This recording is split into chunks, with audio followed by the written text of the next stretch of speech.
This accessible broadband network is like gold to us.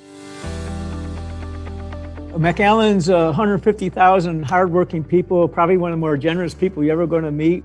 We're also kind of unique that we're on the border, but we always said we're all an American city that just happens to speak Spanish. It's important for McAllen to be competitive on a global platform, not only economically, but educationally and socially. Our main challenges were in our low-income neighborhoods who really never had even cable TV, no less some broadband and Wi-Fi.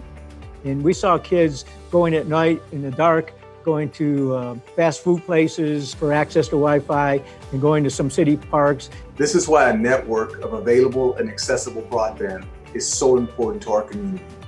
You know, people working at home is going to be kind of a big, huge trend. It is right now, and I don't think it's going to end when COVID ends. And so if you want to keep your job, you're going to have access to Wi-Fi. And so we are looking for a permanent solution that really got meaningful communication Wi-Fi in the neighborhoods.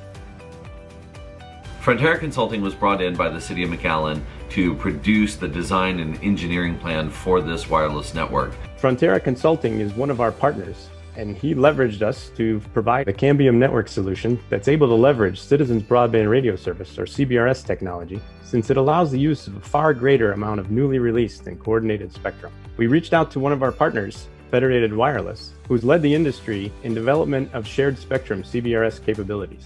And using CBRS, giving us that extra push and that clean spectrum, really allowed us to deliver as much capacity as we could all the way down to the end user.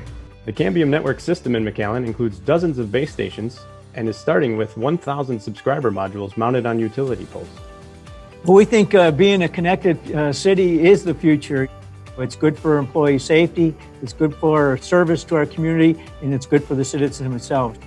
And the whole goal is to make sure that we create a network that can be self-sustaining for our community. Our students having access to an available, secure, and accessible broadband network says a lot about our community, and this network is a jewel to us because it allows us to do that, spread our wings, and show the rest of the world what McAllen, Texas is capable of.